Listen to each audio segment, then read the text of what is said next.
She was a quiet, black wedding photographer, camera in hand, working the biggest day of her career. Until the bride sneered, "Stay out of sight. You'll ruin my pictures." What nobody knew. The photographer wasn't just a vendor, she was family, and her cousin was the groom himself. When the truth came out, the entire wedding froze, jaws dropped, and the bride's fairy tale turned into her worst nightmare. Before we find out what happens next, let us know in the comments where you're watching from. And if this story already has your blood boiling, smash that like button so more people hear it. The grand ballroom glittered with an almost blinding light. Crystal chandeliers hung like frozen waterfalls from the high ceiling, their facets catching the afternoon sun and scattering rainbows across the pristine white tablecloths. Every detail was perfect, a testament to months of planning and a budget that could have purchased a small house. The air smelled of lilies and expensive perfume. In a few moments, this room would be filled with the most influential people in the city, a sea of silk dresses and tailored suits. But for now, it was a quiet stage, awaiting its actors. Danielle Brooks stood near the edge of the polished dance floor, a small island of calm in the opulent chaos. She wore simple black slacks and a professional but modest black blouse. Her camera, a heavy professional model, was her shield and her tool. She checked the lens, wiped a non-existent speck of dust from its surface, and scanned the room. Her job was to capture moments, to freeze time, to tell a story of love and joy through images. This was the biggest wedding of her career, a major stepping stone for her small but growing photography business. She felt a familiar mix of nervous energy and focused determination. She belonged here. Her talent had earned her this spot. Then the main doors swung open and Rebecca Hayes, the bride, swept into the room. She wasn't wearing her wedding gown yet, but a silk robe that shimmered under the chandeliers. Her hair was perfectly styled and her face was a mask of cool, practiced beauty. She moved with an air of ownership, as if the very air in the room belonged to her. Her bridesmaids followed in her wake like ladies in waiting, their faces reflecting a mixture of admiration and fear. Rebecca's eyes scanned the room, not with the joy of a bride seeing her dream come to life, but with the critical gaze of an inspector looking for flaws. Her eyes landed on Danielle. They swept over her simple clothes, her dark skin, her professional equipment. And in that single glance, Danielle felt herself being judged, weighed, and dismissed. A flicker of something cold and ugly crossed Rebecca's face. Her lips tightened into a thin line. She walked directly toward Danielle, her silk robe whispering against the polished floor. The bridesmaids and a few nearby catering staff members stopped what they were doing, sensing a storm was about to break. Rebecca stopped a foot away from Danielle. She didn't raise her voice. She didn't need to. Her tone was low, sharp, and dripping with a venom that was far more cutting than any shout. "You're the photographer?" she asked, though it wasn't a question. It was an accusation. Danielle nodded calmly, her hands steady on her camera. "Yes, Danielle Brooks. It's a pleasure to be here." Rebecca's smirk was a tiny, cruel slash on her perfect face. "Right, well, let's get a few things straight." She leaned in, her voice dropping to a conspiratorial whisper that was loud enough for everyone nearby to hear. "My guests are high profile. The aesthetic of this wedding is very specific. It's clean, it's elegant, it's white." She let that word hang in the air for a moment, a polished stone of an insult. "I need you to stay out of sight. When you take pictures, do it from a distance. Don't show up in any mirror shots. Don't mingle with the guests. And for the love of God, don't do anything that might ruin my pictures. I want memories of the day, not you." The final word was delivered with a dismissive flick of her wrist, as if she were shooing away an insect. A wave of silent shock moved through the staff members who overheard. A young waitress, Emily, froze mid-step, a tray of water glasses trembling in her hand. One of the bridesmaids shifted uncomfortably, looking at the floor. The air in the opulent room suddenly felt thick and heavy, poisoned by the bride's casual cruelty. Danielle felt the sting of the words, a hot flush of anger and humiliation that rose in her chest. Every instinct screamed at her to walk out, to pack up her gear and leave this woman to her perfect, empty, white wedding. But she didn't. She held Rebecca's cold gaze. Inside, a storm was raging, but on the surface, she was a sea of calm. She had come here to do a job. More than that, she had come here for a reason far more important than a paycheck. So she held her ground. She thought of her years of hard work, of the passion she poured into every photograph, of the person who had asked her to be here. She took a slow, deliberate breath, letting it center her. Then she gave a single, small nod. "I understand," she said, her voice even and professional. The two words were a shield, deflecting the poison Rebecca had tried to inject. Rebecca's smirk widened. She saw the nod not as a sign of strength, but of submission. She had put the help in her place. She had established her dominance. Satisfied, she turned on her heel and glided away, whispering to her maid of honor, "See? You just have to be firm with them." Danielle stood perfectly still for a long moment after Rebecca left. She could feel the eyes of the staff on her, a mixture of pity and disbelief. She ignored them. She looked down at her camera, her knuckles white as she gripped it. This day was not about Rebecca. It was about her cousin, Michael. It was about family, and she would not let this woman, this stranger with a hollow heart, break her. From across the room, Emily Carter, the young waitress, watched Danielle.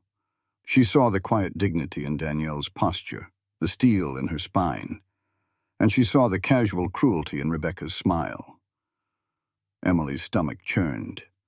She had worked dozens of weddings for the catering company, seeing all kinds of bridezillas and demanding guests. But this was different. This wasn't stress. This was something meaner, something deeper and uglier. It was a kind of hatred that wore a pretty face. A silent promise formed in Emily's mind. She would watch. She would remember. And if she had to, she would speak up. The beautiful room, once a symbol of joy, now felt like a stage set for a tragedy.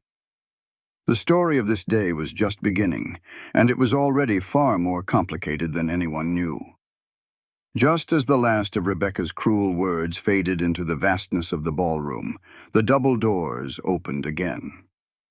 This time, it was Michael Brooks, the groom, who entered. He was dressed in a sharp-tailored suit, and a warm, easy smile lit up his face. He radiated a quiet confidence and a genuine happiness that seemed to momentarily push back against the tension in the room. He was looking for Rebecca, his eyes scanning the space for his soon-to-be wife. When he spotted her, his smile grew wider. Rebecca's entire demeanor changed in an instant. The cold, calculating tyrant vanished, replaced by a sweet, adoring fiancée. She turned, her face a perfect picture of delight, and rushed into his arms. "Michael, darling, I was just making sure everything was perfect for you," she cooed, kissing his cheek. Her transformation was so complete, so seamless, it was breathtaking in its falseness. It was the performance of a lifetime. Michael, completely unaware of what had just happened, hugged her tightly. "Everything looks amazing, Beck. You've outdone yourself." He looked around the room, his expression one of genuine awe. "It's even better than I imagined." Danielle had her back mostly turned to them. She kept her head down, her body angled away as she meticulously adjusted a setting on her camera. It was a simple, practiced movement, one she could do in her sleep. But right now, it was a necessary distraction, a way to keep her face hidden, to keep the hurt and anger from showing. She didn't want Michael to see it. Not yet. This was his day, and she refused to be the one to cast a shadow over it. She had promised herself, and she had promised her aunt, that she would handle this with grace. Grace, however, felt like a very distant concept at the moment. Michael's gaze swept across the ballroom and settled on her. A flicker of recognition and affection crossed his face. "Danny! You made it." He started to walk toward her, but Rebecca subtly placed a hand on his arm, holding him back. "Honey, she's working." "Let's not distract her," Rebecca whispered, her voice laced with a possessive sweetness that was meant only for him. To Danielle, it sounded like a warning. Michael paused, a slight frown creasing his brow. He sensed something was off. The air was still. Too still. He knew his cousin. He knew her energy, her easy smile, the way she lit up a room even when she was trying to be invisible behind her camera. But now she seemed withdrawn, almost hiding in plain sight. He chalked it up to the pressure of the big day. "All right," he said, though his eyes lingered on Danielle for a second longer. "Just wanted to say hi." Rebecca steered him away toward the head table. As they walked, she leaned in and whispered to one of her bridesmaids, her voice a low hiss of disdain. "I can't believe he insisted on her. The photographer looks so cheap. She just doesn't fit the vibe of this place. She's completely out of place." The bridesmaid giggled nervously, glancing over at Danielle. Danielle heard every word. The whisper carried across the polished floor of the nearly empty ballroom, each syllable a tiny, sharp needle pricking at her composure. She didn't flinch. She didn't turn around. She just kept focusing on her camera, her movements slow and deliberate. But inside, the storm was growing stronger. The humiliation was a bitter taste in her mouth. She felt the weight of the moment, the ugliness of it all settling in the pit of her stomach. The beautiful, glittering room now felt like a cage.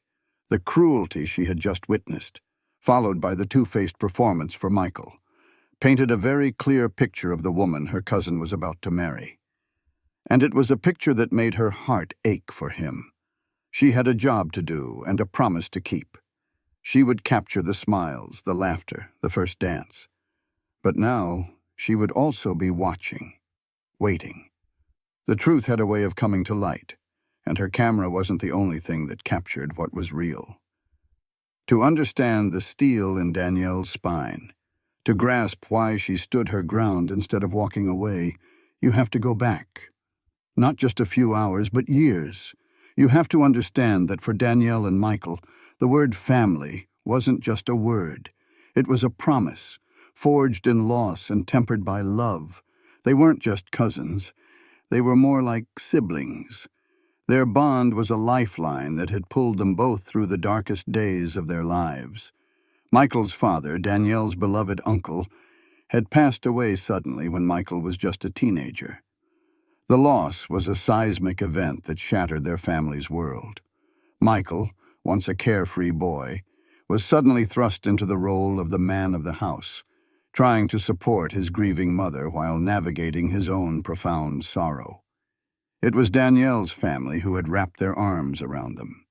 Danielle's father stepped in, becoming a surrogate father figure to Michael, teaching him how to knot a tie, how to drive a car, how to be a good man. Danielle and her mother were a constant presence in their aunt's quiet, empty house, filling it with food, with laughter, with life, refusing to let grief swallow them whole.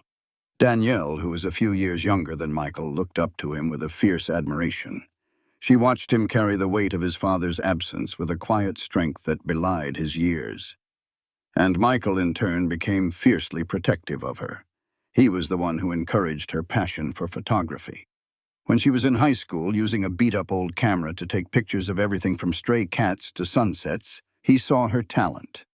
He saw the way she could find beauty in the ordinary, the way she could capture an emotion in a single frame.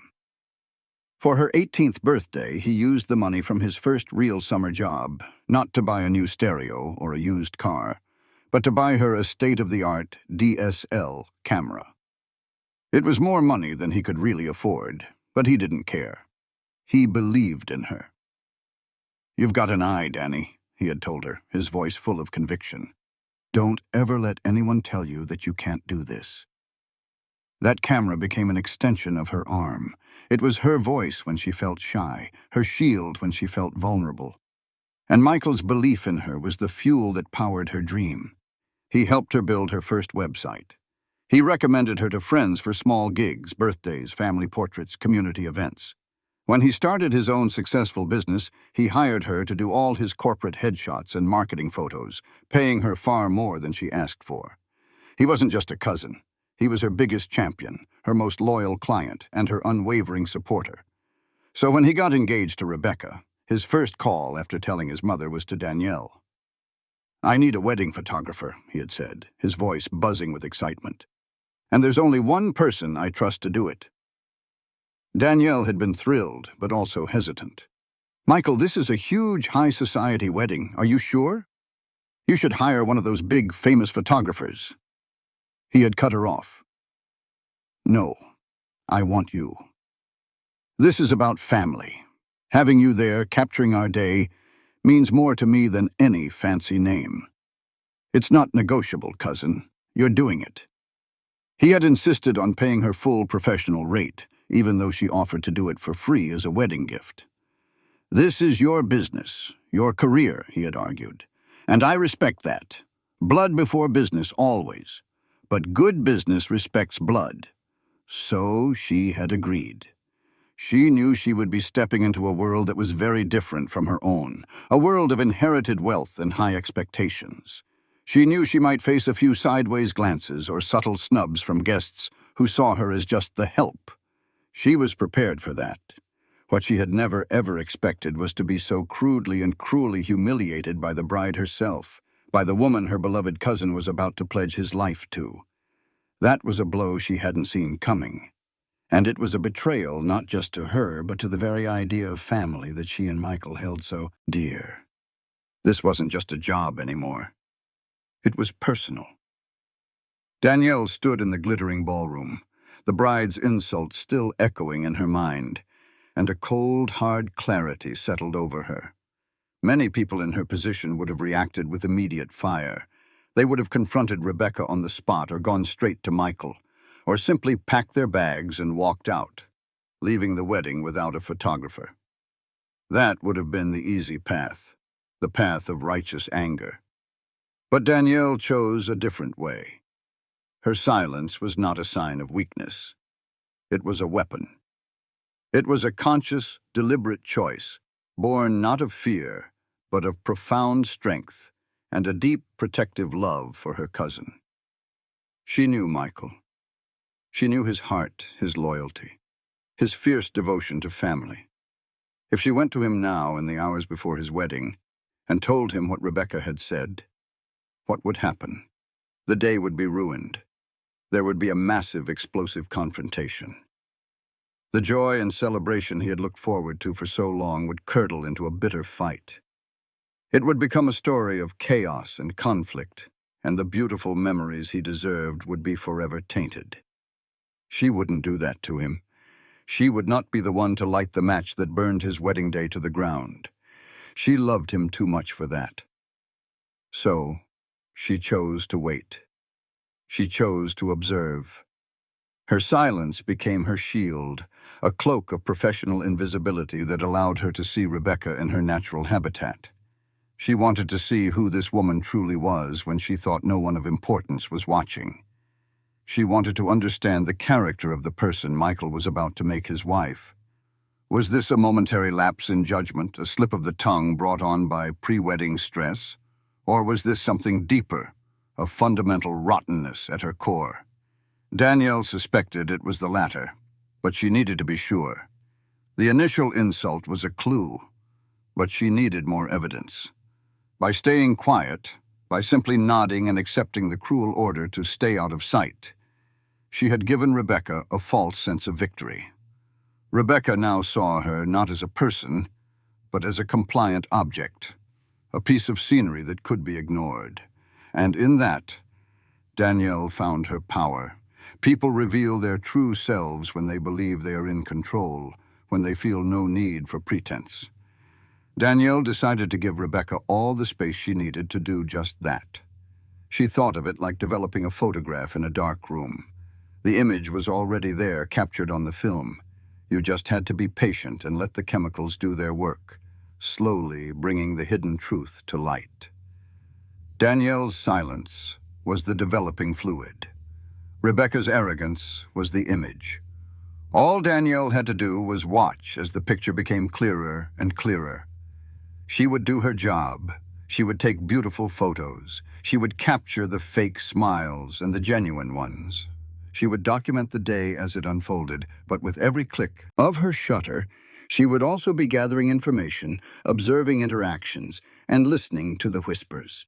She was giving Rebecca Hayes just enough rope, and she had a feeling that sooner or later the bride would use it to hang herself. This wasn't about revenge, not in the petty sense. It was about protection. It was about making sure that her cousin, the boy who had become a man who had always stood by her, was not making the biggest mistake of his life. And to do that, she had to play the long game. She had to be patient, professional, and silent. For now. Emily Carter's hands were still trembling slightly as she carried a tray of champagne flutes from the kitchen. The cruelty of the bride's words to the photographer had settled in her stomach like a cold, hard stone. It wasn't right. It was just plain wrong. She had seen her share of demanding clients in her 2 years working for the high-end catering company.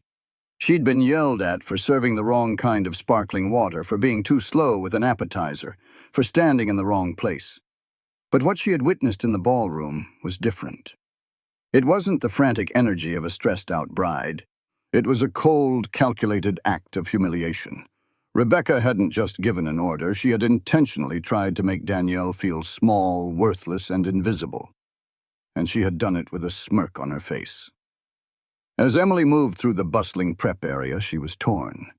A part of her, the part that paid her rent and her college tuition, screamed at her to keep her head down, do her job, and forget what she saw. She was just a waitress. Her opinion didn't matter. Getting involved could mean losing her job, and she couldn't afford that. Her manager was a stickler for professionalism, which often translated to "don't make waves," and "the client is always right." Complaining about a bride like Rebecca Hayes, whose family was probably paying a 6-figure sum for this event, was professional suicide. But another part of her, the part that her mother had raised to have a conscience, couldn't let it go. She kept seeing the look on Danielle's face, that flicker of hurt she tried so hard to hide.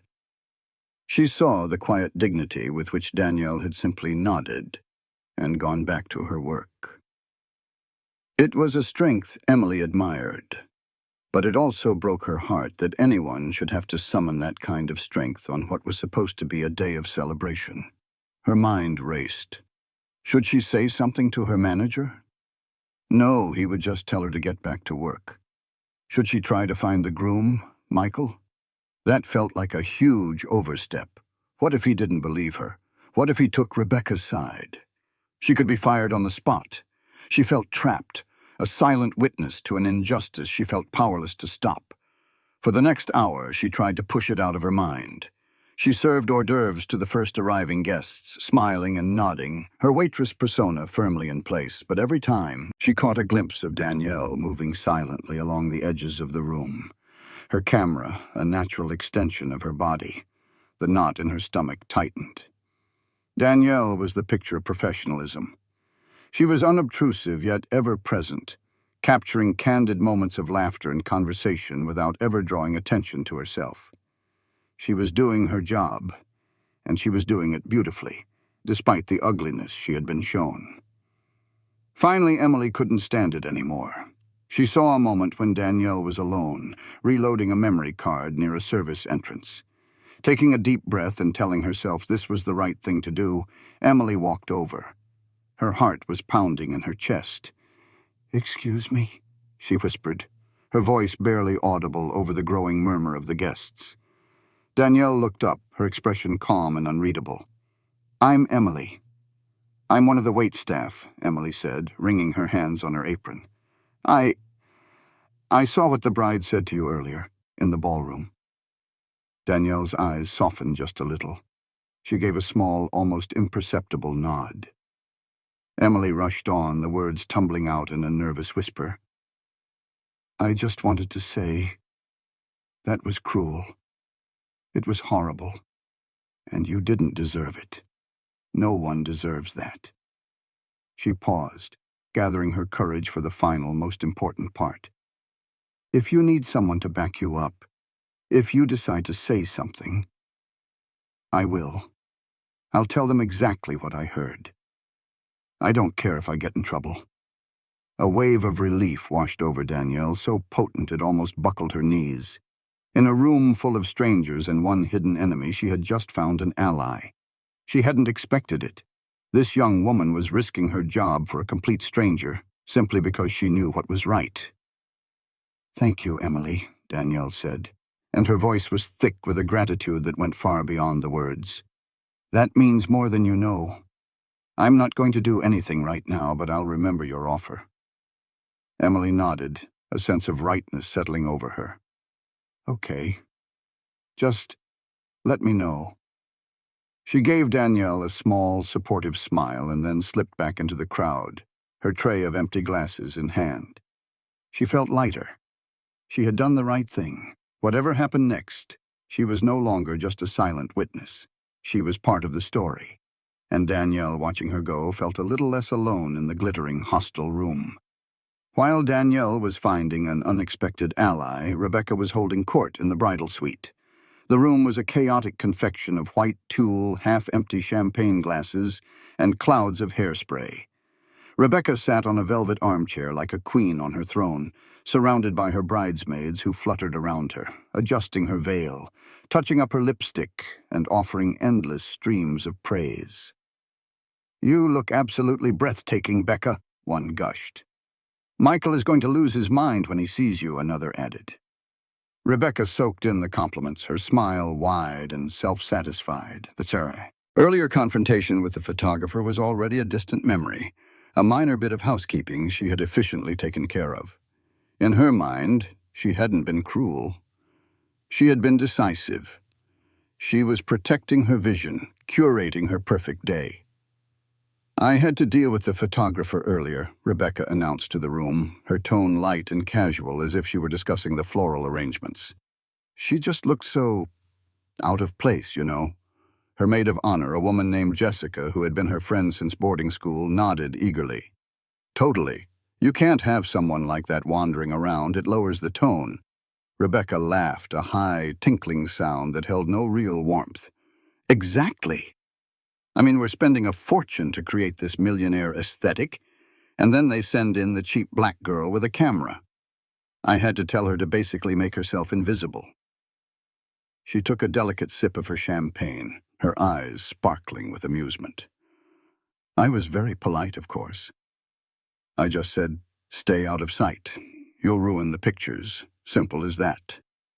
A wave of laughter filled the room. The bridesmaids, eager to stay in the bride's good graces, joined in. They saw nothing wrong with Rebecca's words. In their world, service staff were not people. They were props. They were meant to be functional and, above all, invisible. To them, Rebecca's actions were not prejudice. They were just good management, a sign of her high standards.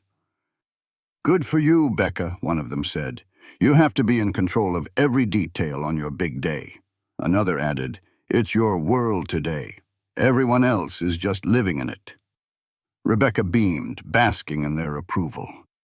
"That's what I keep telling Michael. He's so soft sometimes. He's the one who insisted we hire her. Some family friend or something. So generous of him, but honestly so naive." Unknown to them, the door to the bridal suite was slightly ajar. Emily had been sent up with a fresh tray of bottled water and was just about to knock when she heard Rebecca's voice. She froze, her hand hovering in the air.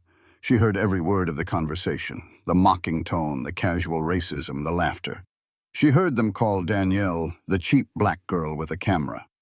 She heard Rebecca brag about keeping the help invisible. The cold stone in Emily's stomach turned into a block of ice. This was worse than she thought. It wasn't just a single cruel comment. It was a worldview. This was who Rebecca Hayes truly was, a shallow, entitled woman who judged people based on their skin color and their perceived social standing. Emily's hand dropped to her side. She couldn't go in there. She couldn't face that room full of smiling, cruel faces. Quietly, she backed away from the door, her heart pounding with a mixture of anger and disgust. She turned and hurried back down the corridor, her mission to deliver water completely forgotten. The promise she had made to Danielle now felt heavier, more urgent. This wasn't just about a rude comment anymore. This was about exposing a deep and ugly truth. The bride wasn't just a bridezilla. She was a bully, a bigot, and she was about to marry a man who, by all accounts, was a good and decent person. Emily now knew with absolute certainty that Michael Brooks deserved to know who he was marrying. The only question was how and when the truth would come out. Downstairs, the pre-ceremony mingling was in full swing. Guests laughed and chatted, their voices a pleasant hum beneath the soaring ceilings of the venue. Danielle moved through the crowd like a ghost, her camera lens her only eye. She was capturing it all. The proud smile on a grandmother's face, the nervous energy of the groomsmen, the joyful tears of the bride's mother. She was a professional, and she would not let her personal feelings compromise the quality of her work. But a heavy weight sat on her heart. Each click of the shutter felt like a countdown to a confrontation she knew was inevitable. Michael found her as she was photographing his groomsmen. They were a rowdy, cheerful bunch, joking with each other and striking mock-serious poses for the camera. Michael stood to the side, watching for a moment, his smile warm, but his eyes thoughtful. He had been observing Danielle from a distance, and the feeling that something was wrong had only grown stronger. She was too quiet, too contained. The easy, teasing banter that usually flowed between them was absent. When the groomsmen dispersed to grab a drink, Michael walked over to her. He put a hand gently on her shoulder. "Hey," he said, his voice low and concerned. "Is everything okay? You seem a little distant." Danielle forced a smile, but she knew it didn't quite reach her eyes. "Everything's fine, Michael. Just focusing on getting the perfect shots. It's a big day." She busied herself with her camera again, avoiding his gaze. "You guys look great, by the way. Very dapper." But Michael wasn't fooled. He had known her his entire life. He could read her better than anyone. He knew the difference between her professional focus face and her "something is deeply wrong, but I don't want to talk about it" face. This was definitely the latter. He leaned in closer, his voice dropping so no one else could hear. "Danny, look at me." Reluctantly, she lifted her head, her eyes finally meeting his. He saw the flicker of pain she was trying so hard to conceal. "It's Rebecca, isn't it? Is she being difficult? You can tell me. I know she can be a lot to handle with all the wedding stress." His question was an open door, an invitation to unload her burden. For a split second, she was tempted. She wanted to tell him everything. She wanted to tell him how his fiancé had looked at her with such disdain, had ordered her to hide, had made her feel like an unwelcome stain on her perfect day. But then she looked at his face, at the genuine happiness that was still there just beneath the surface of his concern. This was the happiest day of his life. He was minutes away from marrying the woman he loved. How could she be the one to shatter that? How could she tell him that his perfect bride was a cruel, prejudiced woman? The timing was all wrong. It would be her word against Rebecca's, and it would create a scene that would overshadow the entire ceremony. So, she protected him. She shook her head, forcing another more convincing smile. "No, Michael. Honestly, Rebecca has been fine. I'm just a little overwhelmed, I guess. It's the biggest wedding I've ever shot. I want to make sure I do an amazing job for you." She patted his arm reassuringly. "Now go on, get back to your guests. You're the man of the hour." Michael studied her face for a long moment, his brow still furrowed with doubt. He didn't fully believe her, but he also didn't want to push. He trusted her. If she said she was okay, he had to accept it, at least for now. "All right," he said slowly. "But if anything at all, you come straight to me. Promise?" "I promise," Danielle lied. She watched him walk away, rejoining his friends, the easy smile returning to his face. The weight on her shoulders felt 10 times heavier. She had protected his happiness for a few more hours, But she knew with a sinking certainty that this day was not going to end as happily as it had begun. The suspense was building, and the truth was a time bomb, ticking away in the heart of the celebration. The ceremony was beautiful. Against a backdrop of cascading white roses, Michael and Rebecca exchanged their vows. Danielle, positioned discreetly at the side of the room, captured it all. She photographed the tear that slipped down Michael's cheek as he watched Rebecca walk down the aisle. She photographed the triumphant smile on Rebecca's face as she said, "I do." She photographed the exchange of rings, the first kiss, the joyful explosion of applause as they were pronounced husband and wife. Through her lens, it was a perfect fairy tale, but Danielle knew the truth lurking beneath the surface.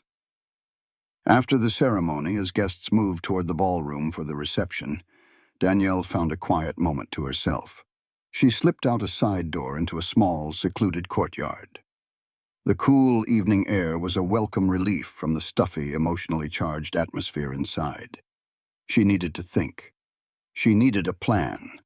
Her promise to Michael, not to cause a scene, was becoming harder and harder to keep. The weight of Rebecca's secret was a toxic burden. She pulled out her phone, her fingers hovering over Michael's name. But she stopped. Calling him now would still be a mistake. He was on a high, celebrating with his new wife. He wouldn't be receptive. She needed a different ally, someone who understood the deep bonds of family, someone who would know exactly what to do. She scrolled through her contacts and found the name she was looking for. Aunt Carol, Michael's mother. Her fingers trembled slightly as she pressed the call button. Her aunt picked up on the second ring. "Danielle, honey? Is everything okay? Are you getting good pictures?" Her voice was warm and full of the excitement of the day. Danielle took a deep breath. "The pictures are beautiful, Aunt Carol. But something happened. I need to talk to you." She spoke in a low, calm voice, her years of professional composure serving her well. She recounted the entire incident in the ballroom before the guests arrived. She told her aunt every word Rebecca had said, the order to stay out of sight, the comment about ruining the pictures, the ugly insinuation that her presence would cheapen the white aesthetic. She left nothing out.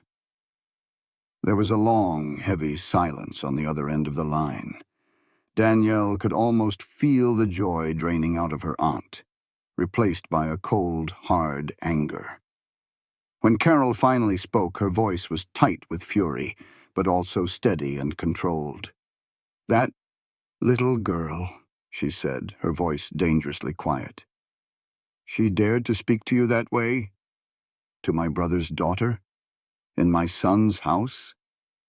"I didn't want to tell Michael," Danielle explained, her voice cracking slightly for the first time. "I don't want to ruin his day." "You did the right thing, sweetheart," Carol said immediately, her tone shifting from anger to a fierce, protective love. "You were strong and you were smart. Going to Michael now would just cause chaos. He's emotional. He might do something rash." She paused, and Danielle could hear the gears turning in her mind. Carol Brooks was not a woman to be trifled with. She was a matriarch in the truest sense of the word, a woman of immense grace and unshakable strength. "Here is what we're going to do," Carol said, her voice now firm with decision. "You say nothing. You continue to be the wonderful professional woman you are. You hold your head high. Let Rebecca think she has won. Let her enjoy her little moment of triumph. We will not give her the satisfaction of a scene." "But what about Michael?" Danielle asked. "He can't marry her. He can't build a life with someone like that." "Michael is my son," Carol said, a note of absolute certainty in her voice. "He is a good man, with a good heart. And he is not a fool. The truth will come out. We just need to let it happen at the right time, in the right way. Let Michael see for himself who he has married. When the time comes, he will handle it, and we will be right there to support him." Danielle felt a profound sense of relief. She was no longer carrying this burden alone. She had her aunt, her family, standing with her in the shadows. The trap was now set, not by malice, but by a quiet, waiting truth. "Okay, Aunt Carol," Danielle said, her voice steady again. "I understand." "Good girl," her aunt replied. "Now get back in there and take some beautiful pictures. Show them what a Brooks woman is made of." Danielle ended the call, took one more deep breath of the cool night air, and squared her shoulders. She walked back into the glittering reception, her purpose clear. The celebration was just getting started, and so was the countdown. The reception was in full swing. The grand ballroom, which had felt so cold and tense just hours before, was now alive with warmth and energy. A live band played upbeat music from a stage at one end of the room, and the dance floor was already filling up with laughing, twirling couples. The sound of clinking glasses, cheerful conversation, and music filled the air. Guests moved between tables, greeting old friends and making new ones.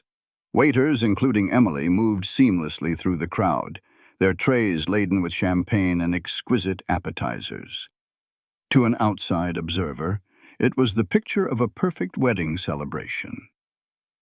Danielle moved along the perimeter of the room, her camera a silent observer. She captured the joy, the elegance, the opulence of it all. She photographed the bride and groom's first dance, a carefully choreographed routine that ended with a dramatic dip, earning a round of thunderous applause. She took pictures of the wedding party laughing at their table, of parents beaming with pride, of guests raising their glasses in toasts. She worked with a focused intensity, her movements fluid and discreet.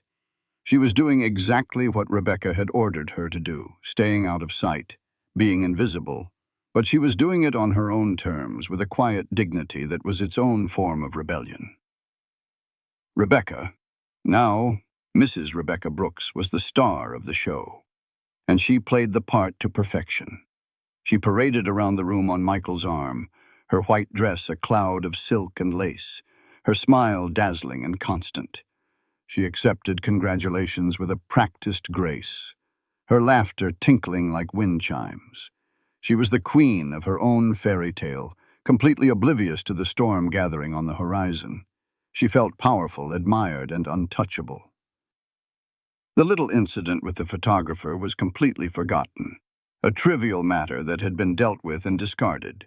Her world was perfect, and she had no reason to believe it would be anything else. Michael, for his part, was genuinely happy. The earlier concern he had felt for Danielle had been pushed to the back of his mind by the overwhelming emotions of the day. He was married. He was surrounded by the people he loved. He greeted his guests with a warmth and sincerity that was a stark contrast to his new wife's polished performance. He hugged his aunts and uncles, clapped his friends on the back, and spun his mother around on the dance floor. He was a man deeply in love, completely unaware of the disrespect that had been shown to one of the most important people in his life. He looked at Rebecca, saw her radiant smile, and believed he was the luckiest man in the world. The pieces were all in place: the oblivious groom, the arrogant bride, the silent photographer, the watchful waitress, and the knowing mother. The glittering ballroom was a stage, and every person in it was an unwitting actor in a drama whose final explosive act was about to begin. The formal part of the evening began with the toasts. The best man gave a funny, heartfelt speech full of embarrassing stories about Michael from their college days. The maid of honor gave a gushing, tearful tribute to Rebecca's beauty and supposed kindness. Then, a few close friends and family members were invited to say a few words. The atmosphere was warm and celebratory.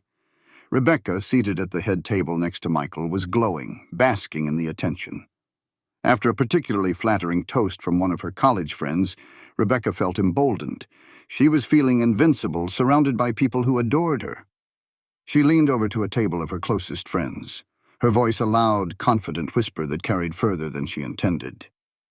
"The key to a perfect event," she said, a smug smile on her face, "is managing the details. You have to be ruthless. For example, you have to be firm about keeping the staff invisible. It just ruins the whole aesthetic when they're around." She gestured vaguely with her champagne flute, as if the very presence of working people was an unsightly nuisance. A few of her friends giggled in agreement. They understood her perfectly. They shared her worldview. But her comment didn't just reach her friends. Several other guests at nearby tables heard it. An older couple exchanged an uncomfortable glance. Michael's Uncle Robert raised an eyebrow, a frown creasing his forehead. And Emily, the waitress, who was serving wine to that very table, heard every single ugly word. The sound of shattering glass cut through the murmur of the room. Emily stood frozen, her face pale with shock. A wine glass had slipped from her trembling hand and exploded on the polished floor. Red wine splattered like blood against the pristine white tablecloth and onto the expensive shoes of a guest. The sudden noise caused a momentary lull in the conversation. Dozens of heads turned in her direction. "Oh my God, I am so sorry," Emily stammered, immediately dropping to her knees to pick up the larger pieces of glass, her cheeks burning with embarrassment and anger. A senior staff member rushed over with a cloth and a dustpan, shooting Emily a furious look. "Clumsy girl," Rebecca muttered under her breath, just loud enough for Michael to hear. He looked from Rebecca's annoyed face to the flustered waitress on the floor. He had heard part of what Rebecca had said to her friends, something about keeping the staff invisible. It had sounded odd, a bit arrogant, but he hadn't caught the full context. Now, seeing the waitress's shocked reaction and the dropped glass, a seed of suspicion began to sprout in his mind. The moment passed quickly. The mess was cleaned up, the music started again, and the conversation resumed. But the incident had created a tiny crack in the perfect facade of the evening. The suspense in the room tightened. Michael looked at his new wife, a question forming in his eyes. He looked over at the staff, seeing them for the first time not as background props, but as people. And then he scanned the room for Danielle, but she was nowhere to be seen. The uneasy feeling he'd had earlier returned, stronger this time. Something was definitely wrong. Later in the evening, as the dancing and celebration continued, Michael found himself unable to shake the feeling of unease. Rebecca's comment about the staff, followed by the waitress's dramatic reaction, had lodged in his mind like a splinter. He watched Emily as she continued to work, her face a mask of professionalism, but her eyes holding a troubled look. He saw her speaking quietly with another waiter, her expression serious and distressed. He knew he had to talk to her.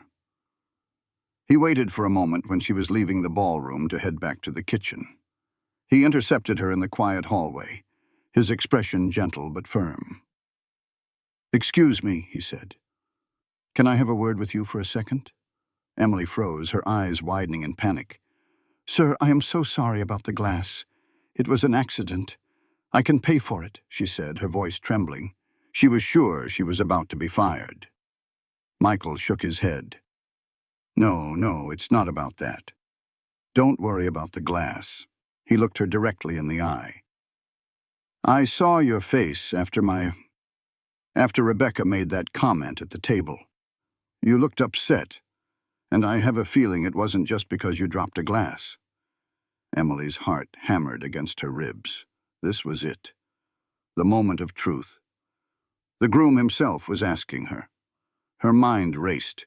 She thought about her job, her rent, the potential consequences of speaking up. But then she thought of Danielle. She thought of the cold, calculated cruelty she had witnessed, the casual racism she had overheard in the bridal suite. She looked at Michael's kind, concerned face, and she knew she couldn't lie to him.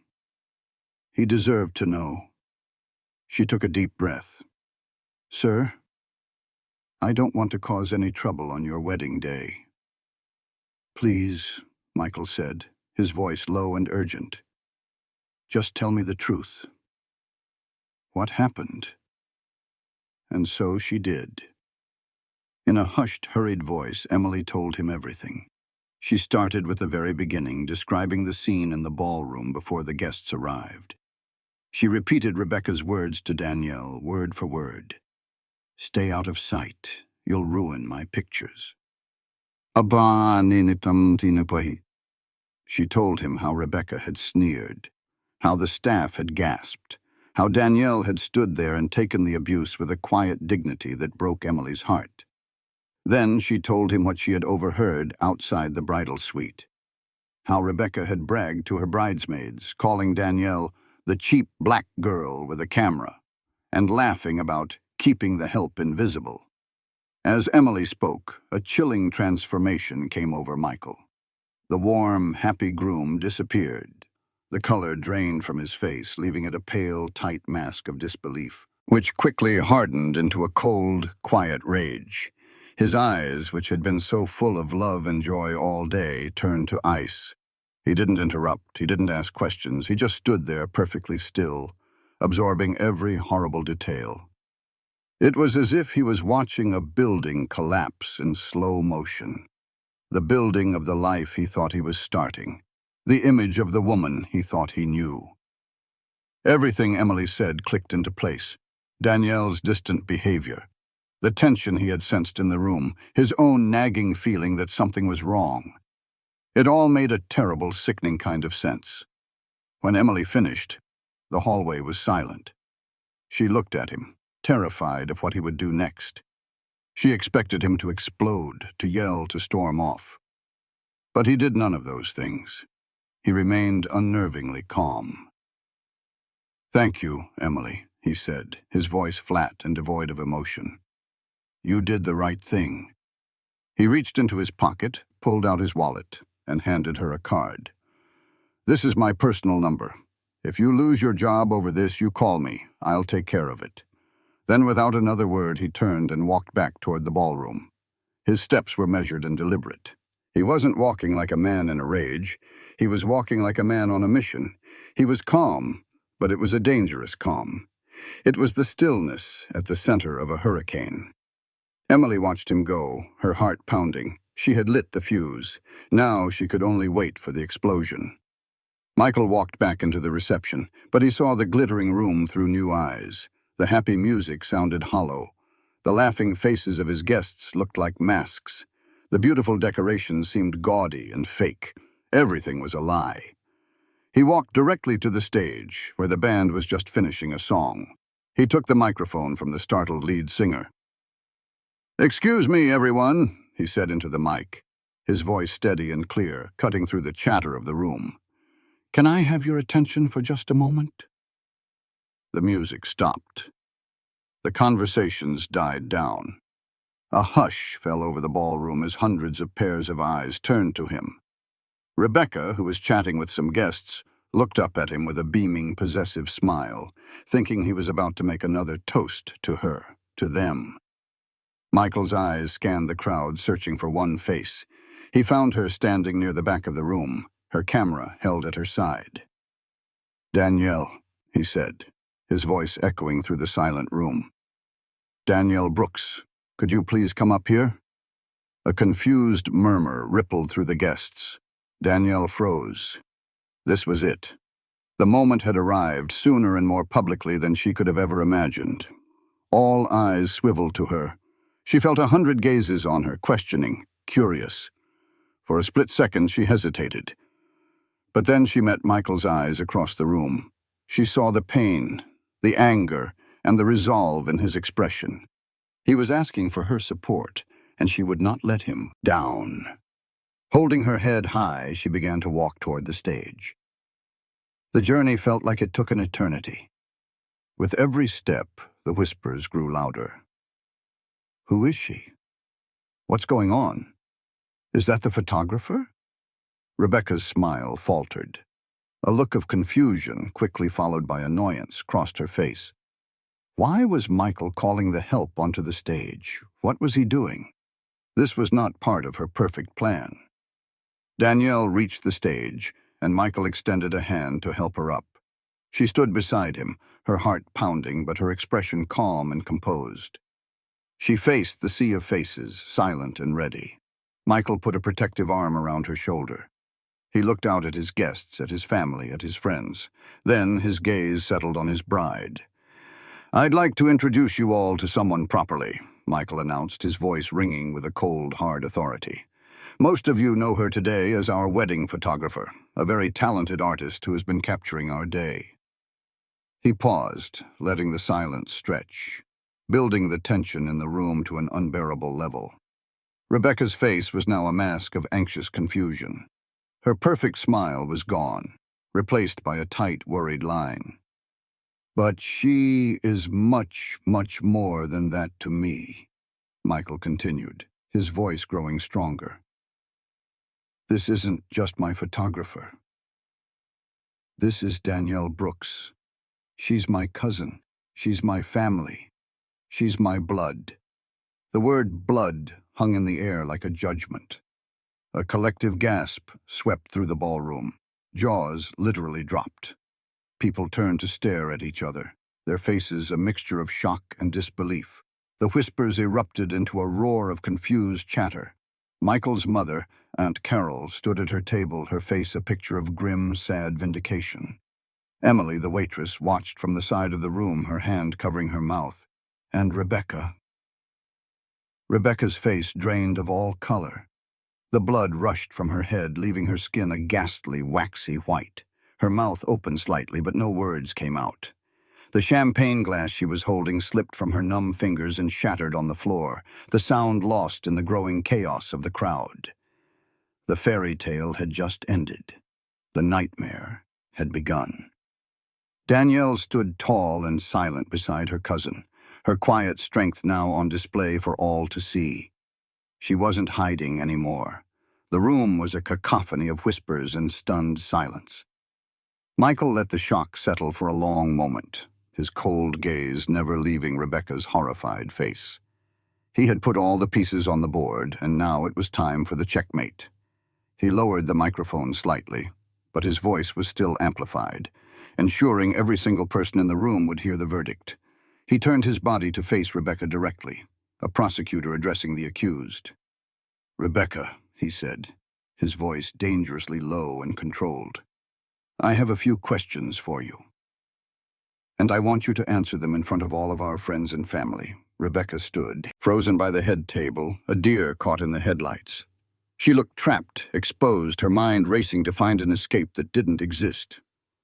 "Did you," Michael began, his voice cutting through the air like a knife, "find my cousin this morning before our guests arrived?" Rebecca shook her head weakly, a pathetic, silent denial. "Don't lie to me," Michael snapped, his voice cracking with a raw fury that made several guests flinch. "Did you find her and did you tell her to stay out of sight?" He repeated the words she had used, turning them into a public accusation. The color drained even further from Rebecca's face, if that were possible. She stared at him, her eyes wide with panic. "Michael, I don't know what you're talking about. This is crazy. Why are you doing this?" She stammered, her voice a desperate, pleading whisper. "I'm not finished," Michael said, his voice like ice. "Did you tell her that her presence would ruin your pictures? Did you mock her for who she is? Did you go back to your bridesmaids and brag about it? Did you call my cousin, a member of my family, the cheap black girl with a camera?" Each question was a hammer blow, systematically dismantling the facade of the perfect, loving bride. With every word, Rebecca shrank, her arrogance crumbling into a desperate, pathetic fear. The guests were now silent, watching the horrifying spectacle unfold. They were no longer at a wedding reception, they were witnesses at a trial. Rebecca looked around wildly, searching for an ally, a friendly face. But she found none. Her bridesmaids looked at the floor, refusing to meet her eyes. Her parents looked on in horror and shame.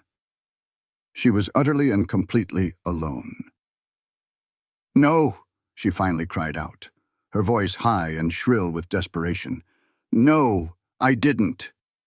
Someone is lying. She's lying to you, Michael. She's trying to ruin our day." She pointed a trembling finger at Danielle, who stood on the stage, her expression unchanging, a pillar of silent strength. But Michael had one more card to play. He scanned the side of the room.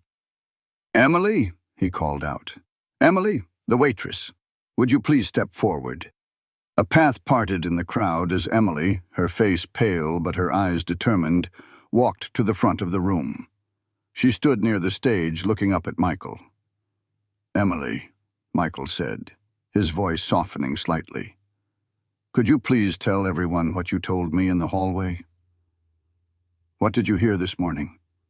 Emily took a deep, shaky breath, but when she spoke, her voice was clear and steady. I heard Mrs. Brooks tell Danielle to hide herself. I heard her say she would ruin the pictures. Then she looked directly at Rebecca. And later, I heard you in the bridal suite. I heard you call her that name. I heard you laughing about it with your friends. The confirmation was a fatal blow. A wave of murmurs, this time filled with disgust and judgment, swept through the crowd. Rebecca was cornered. She was exposed. The lies had unraveled, and the ugly truth was laid bare for everyone to see. She looked from Emily's resolute face to Michael's cold, unforgiving eyes, and she knew it was over. The beautiful wedding, the perfect life, her carefully constructed world. It had all just turned to ash. The fallout was immediate and catastrophic. The grand ballroom, which had been a scene of celebration just minutes before, now felt like a tomb. The silence was heavy, thick with shock and shame. Rebecca stood trembling, the tears she had been holding back now streaming down her face, ruining her perfect makeup. "Michael, please," she sobbed, her voice a pathetic whimper. "It was a misunderstanding." "I was stressed. I didn't mean it. Please, baby, don't do this." She took a step toward the stage, her hand outstretched. But Michael held up a hand to stop her. His face was a mask of stone. The love he had felt for her was gone, replaced by a cold, profound disgust. "A misunderstanding?" he repeated, his voice laced with disbelief. "You didn't misunderstand when you judged my cousin by the color of her skin. You didn't misunderstand when you tried to humiliate her, to make her feel worthless. You didn't misunderstand when you laughed about it behind her back. The only thing I misunderstood was you." He looked out at the silent, watching crowd. "I want to apologize to all of you for bringing you here tonight under false pretenses. I thought this was a celebration of love and the joining of two families. But it seems I was about to join mine with a family of one. A person who only values appearances, status, and cruelty." He then turned his gaze back to Rebecca, his eyes filled with a deep, sorrowful finality. "There will be no wedding. This marriage is over before it even began." With a slow, deliberate movement, he reached for his left hand. He twisted the brand-new platinum wedding band off his finger. He held it up for a moment, letting it catch the light from the chandeliers. Then he let it drop. It hit the wooden stage with a small metallic clatter that sounded as loud as a gunshot in the silent room. "I will not marry someone who disrespects my family," he declared, his voice echoing in the vast hall. "I will not build a life with someone who has so much hatred in her heart." Rebecca let out a wailing cry and collapsed into a heap on the floor, her beautiful white dress pooling around her like a shroud. Her sobs were the only sound in the room. Her dream day had shattered into a million irreparable pieces, broadcast live to everyone she had ever wanted to impress. Some guests, recovering from their shock, pulled out their phones and began to record. This was a scandal that would be talked about for years, and they were getting front-row seats. The fairy tale had become a viral nightmare. Michael stepped down from the stage, ignoring Rebecca completely. He walked directly to his mother and wrapped her in a tight hug. Danielle followed, and soon the three of them were a small, solid unit, a family united against the ugliness that had tried to tear them apart. Michael then walked over to Emily, who was standing nervously by the side. He took her hand. "Thank you," he said, his voice full of genuine gratitude. "You are a brave and good person. Don't you ever forget that." He made sure everyone heard him, publicly validating her courage. The wedding was over. The guests began to leave in a quiet, stunned procession, their faces a mixture of pity and morbid fascination. The band packed up their instruments. The catering staff began to clear the untouched plates of food. The dream was well and truly dead. The story of that night echoed through the city's elite circles for months, a cautionary tale whispered at dinner parties and charity galas. Rebecca Hayes left the venue in disgrace, her father having to practically carry her to the car, shielding her face from the cameras of the few guests still recording. She became a social pariah, her name synonymous with scandal and bigotry. The millionaire aesthetic she had so desperately tried to curate was now forever stained by her own ugliness. Her fairy tale had cost her everything, her fiancé, her reputation, and her dignity. But for Danielle, the story had a different ending. After the chaos subsided, after her family was safe and the storm had passed, she did something remarkable. She picked up her camera. With a quiet grace, she began to document the strange, sad aftermath of the reception. The empty tables, the wilting flowers, the single abandoned wedding ring glinting on the stage.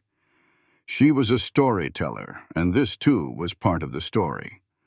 Her business, far from being ruined, flourished.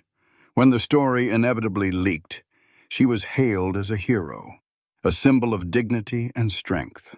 Clients flocked to her not just for her talent, but for her character. She became known as the photographer who saw the truth, in more ways than one. Michael took a long time to heal. He was heartbroken, not for the loss of Rebecca, but for the loss of the dream he thought they shared. He had been blinded by a beautiful facade, and the revelation of what lay beneath had shaken him to his core. But with the unwavering support of his family, he found his way back. He vowed to never again let status or superficial charm blind him to a person's true character. He learned that loyalty to family was not just a saying, but a sacred principle to live by. And his bond with Danielle, already strong, became unbreakable. The moral of this story is a simple but powerful one. Disrespect, especially when it is aimed at those you perceive to be beneath you, may buy you a fleeting moment of attention or a false sense of power. But in the end, it will cost you everything that truly matters.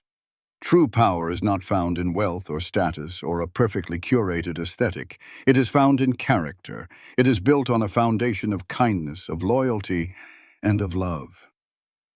For in the final picture of our lives, it is not what we owned or who we impressed that will be remembered, but how we treated the people who stood beside us, both in the spotlight and in the shadows. If this story about dignity and justice moved you, don't forget to subscribe for more inspiring stories like this one. What would you have done in this situation? Let us know below.